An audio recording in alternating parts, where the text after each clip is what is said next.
All right, we remain in Mark, and I'm going to read verses 31 through 37 of chapter 7.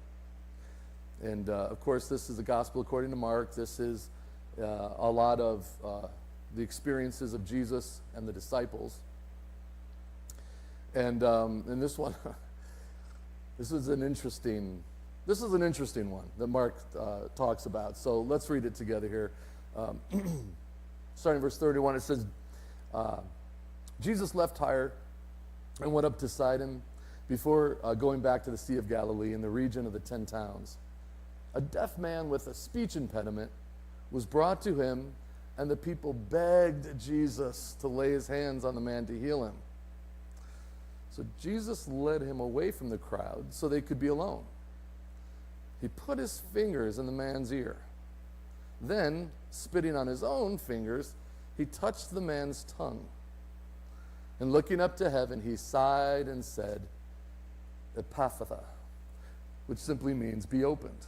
And instantly the man could hear perfectly, and his tongue was freed so he could speak plainly. Jesus told the crowd not to tell anyone, but the more he told them not to, the more they spread the news. And they were completely amazed and said again and again, everything he does is wonderful. He even makes the deaf to hear and gives speech to those who cannot speak. As I was preparing for this, I usually start my sermons like on Monday. I usually know the week before kind of where I'm heading, at least. Excuse me. And this one struck me as being kind of funny. I think most of us enjoy hearing the cries of a baby. I mean, you know, that when they first start crying and you're trying to find out what's going on, and so maybe you check the diaper and the baby's still crying, and it's like, well, let's see if they're hungry, and you stick the bottle in their mouth and it goes from, and then it's just like that really cool experience of them just loving that moment, and then it's like, peace, you know. Usually if there's babies in the congregation and they start crying, people are gracious and they smile, and but that's because you're kind of expecting the parent, if it doesn't stop screaming, to usually get up and go and try to take care of it, because after a while the screaming kind of starts getting annoying. Or a toddler, or someone even older than a toddler, when they start screaming because they're irritated or angry or whatever, then it's like, oof, that's really annoying. That's really troublesome. If you live in an apartment building and you have some screaming baby all the time, that gets old. Or a barking dog. We have a beagle near the house. You know what a beagle's like, right? They bark at anything. They'll see a butterfly, you know, and they just start going and going and going and just barking and barking and barking. It's like, oh my gosh, mouse, shush. That's the name of the dog. Anyway, he doesn't listen to me. But there's certain things, and I remember as a kid, I was the youngest of four. I had an older brother and two older sisters, and me and my oldest sister,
for that.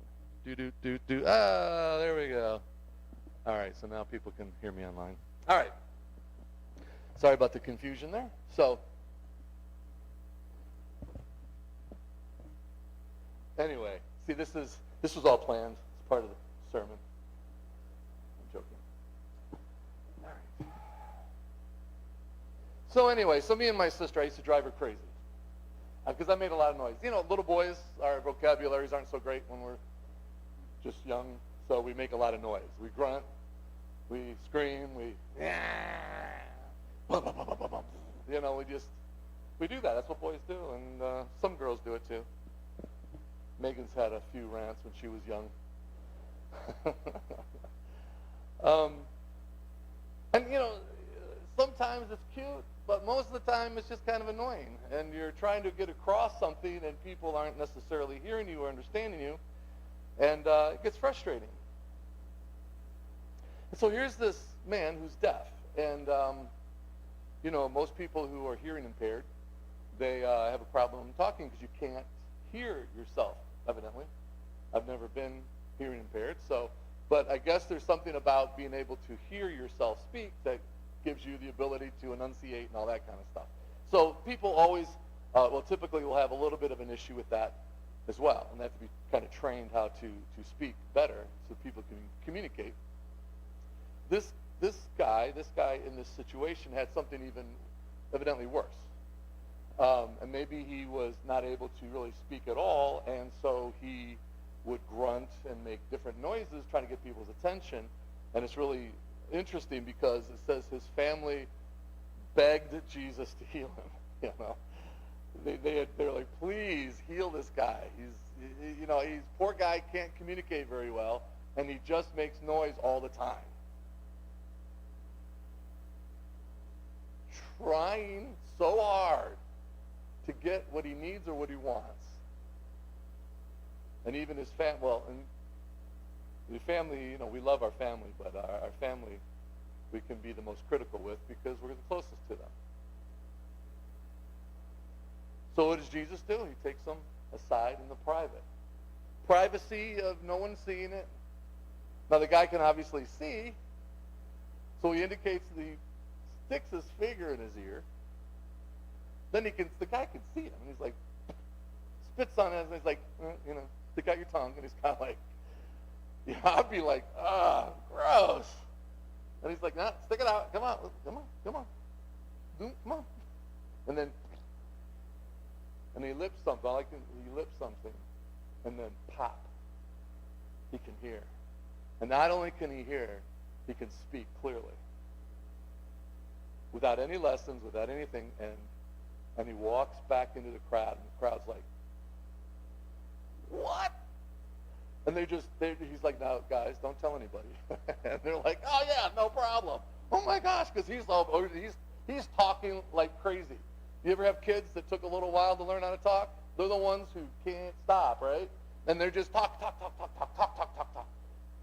And everyone's like, wait, wow, that is impressive. I started thinking, you know, obviously the gospel writer included this story for a reason. I mean, it's like, oh yeah, Jesus is great, he's powerful. Wow, how cool is that? But there's more than that. There's got to be more than that. And I think, and I'm going to propose a couple of different ideas here. I'm not saying they're complete, but I think this is part of it. All of us are broken, right? I was talking to a few people this week about how broken we are. And people are broken in different areas, and what we tend to do is try to fix ourselves to begin with, and we end up opening those cracks even further. Some of us are good at switching. So we'll have a crack, we'll find there's a crack, and we move to a different area of our life, and then that one starts to crack. So we have a little crack here, and then we have a little crack here, but it's not quite as noticeable. You ever have like a glass or a pitcher or something that had a leak in it? Just a tiny, tiny little prick leak, and the thing just kind of leaks out a little bit every so often. You put the cup down or whatever it is, you pick it up, and there's this ring. It's like, where's that coming from? and you kind of feel it's wet, but you can't really tell where it's coming from. That's kind of how some of us are. We look a little better than the pot next door that just oozes out stuff. It's just really hard to be with. It's really annoying because truth is all of us have needs. All of us want to communicate. We're just not always very good at communicating what those needs are. And so some of us get consumed with our own selves, and the only thing we can ever talk about is us. That's a lot of fun, right? When you come up to somebody and all they talk about is themselves. It's like, how you doing? Oh, glad you asked. Next time you see him, it's like, hi. Not going to ask. There's somebody in my life, I'm not even going to say whether they're a family member or not, but they never ask me about what's going on in my life. Never. So I'll say, hey, how's it going? And they'll share, and it's like, oh, that's great. And then I'll wait. Then I have to make a decision. Do I talk about myself a little bit here? What's going on in my life? And you try that sometimes, and they just kind of look around because they're not really interested. So what do you do when you're trying to communicate and people don't seem to get it? And I think about this, and I think about what Jesus is trying to help us understand, is that because all of us, now, there's some that are more blatant than others. There's some that have certain addiction disorders, and people, and they can't hide it, and people know, and they're going through it, and it's so visible and so obvious, and it's so open, and people are like, God, please heal this person. And there's other people that walk into our lives, and they just look so darn good. And you're like, wow, those people, now that's the person we need in our church. That's the kind of person that would make a great Christian. That's the kind, and we kind of make these judgment calls because all we can see, we don't even necessarily see the ring yet that they leave behind in their life. But I promise you, all of us are leaving something because all of us have some type of cracks in us. We all need God to show us and to help us and to bring healing and growth and all of those things. And I think this is part of it. Some of us can get really annoying. And it's like, guys, I don't really know how to get the attention, to get the help that I need. I'm just not sure how to make that happen. So every time I talk to someone, it's this cry for help. But people start getting annoyed with me, and they don't want to talk to me anymore. And so God's like, I have a plan for you. See, I have something for you that can help you. And I'm going to grow you. What I need you to do is get closer to me, and then listen to me, and you'll start to learn all the different things. As you grow in your faith, you'll start to grow as a person.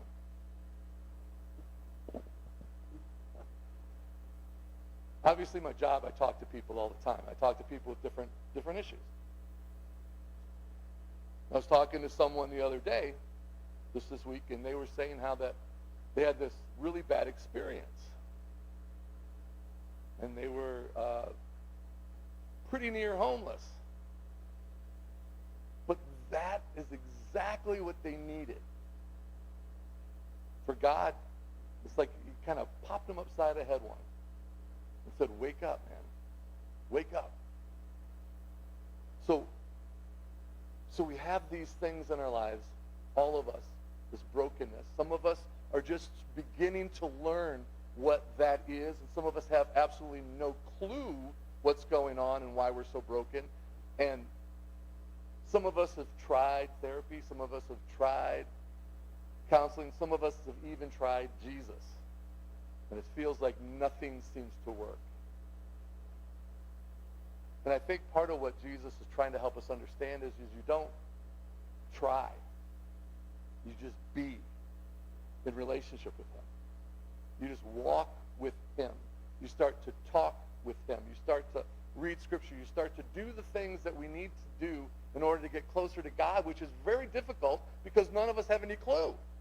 God's invisible. How am I supposed to get close to someone I can't see, touch, smell, or feel. And God, so you look in the Bible, and it says you read, and you start to pray. And the thing is, and this is the weird and amazing thing about faith, is that our faith isn't based on absolutely nothing. Our faith is based on a certain amount of experience. God will speak to us. But it's never in the way that we think it's supposed to come. I pray for years, God, speak to me, speak to me. And he's like, I am. Just listen.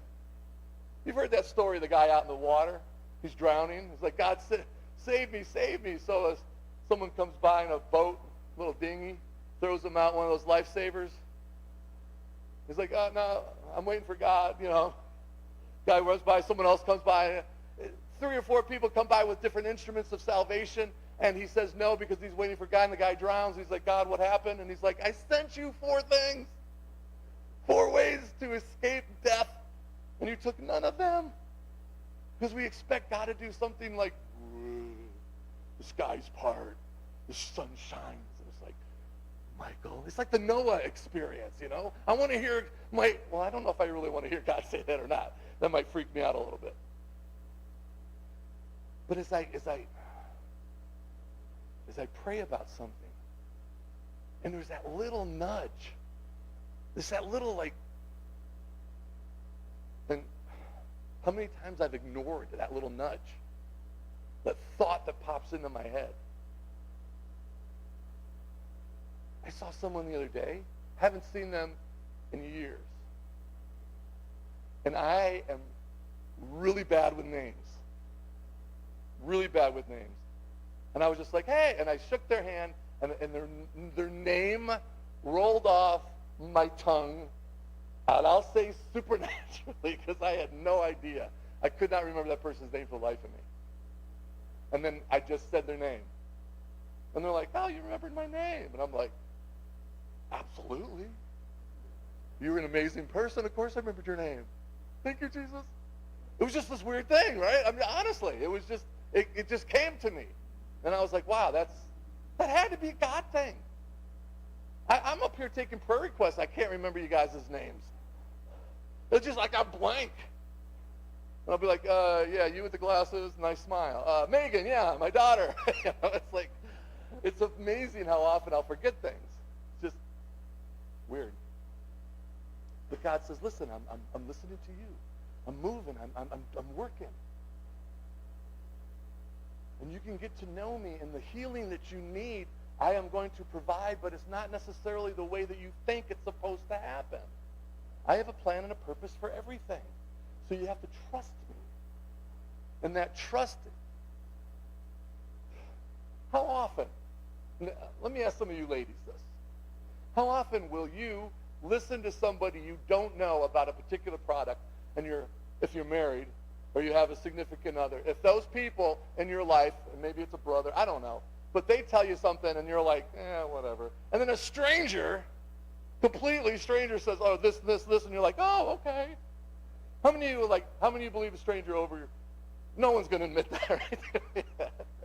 No, it's really amazing to me how often people will trust someone they have no idea if they're right or not because they have a degree.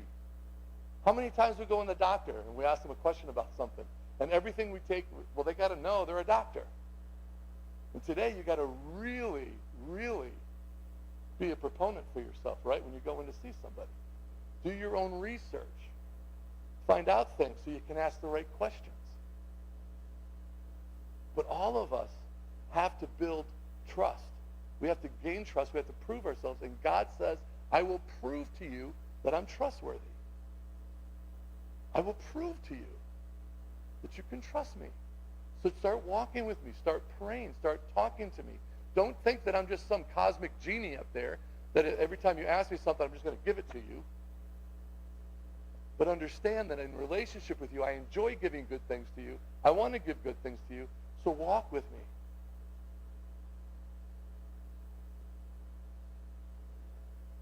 Second thing, so God is faithful. We all need it. Sometimes we don't know how to communicate it, but we all need it. And God will work with us and show us. to reveal himself to us in the right ways. I think the second thing is he really wants us to be humble. The ways in which Jesus healed, they were always such weird ways of doing it. He took up dirt, he spit in it, he mixed it up, put it on someone's eyes, and they were able to see. He just says something from somewhere else. Your child is alive and well. Nothing spectacular. I mean, people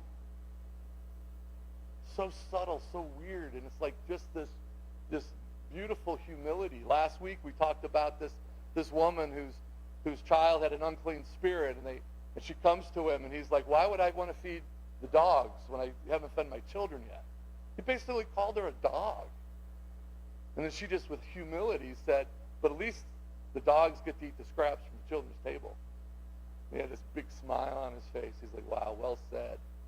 Well said." Because he wanted everyone to hear it. Because we all have prejudices and biases against certain people. But we need to come with humility instead of demanding our way, and come with humility and being willing to let Jesus touch those areas in our lives that need to be touched, to do the things, and sometimes they see kind of gross and weird. But God says, "Listen, I promise you, follow me. I promise you, I'm going to be working. I'm going to be with you. I'm hearing your prayers, and I'm going to answer them according to my purpose and will. But I promise you that as I answer these, it's going to work out well. Just trust me on it. It may not feel that way right now, but trust me. It'll happen."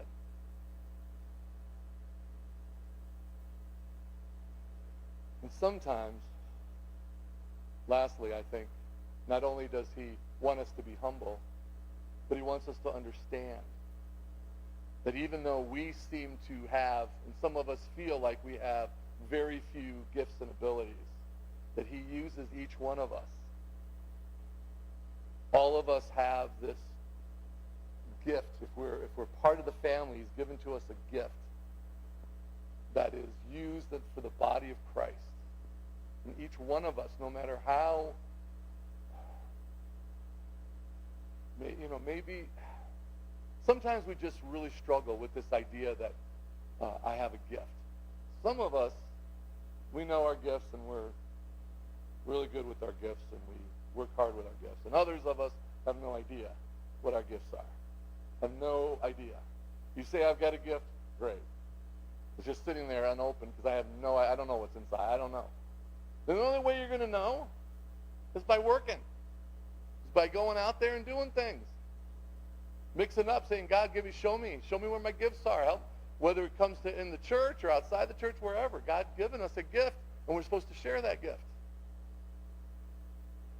It's to build the body. And we're like, "But I'm just like I don't have the great education. I don't know the Bible very well. I blah blah blah." And we make all these excuses on why we don't open up the gift. And God's like, "Listen, just work. You don't need to take a test to find out what your spiritual gift is. Just get out there and start working. Start doing. Start mingling with people. Start asking God to show you, to give you opportunity. He will. Are you kidding me? He'll be thrilled that you're willing and that you're able. Well, definitely able. So are we humble enough and willing enough to let God use us? All right. Well, that's what I got for today. And I hope that each one of us think of ourselves and understand that although we are broken, he uses us, these jars of clay. And he starts to fill in the cracks. He starts to bring healing into our lives. We just have to consistently stay humble and close to him. And be used of him. All right, let's pray.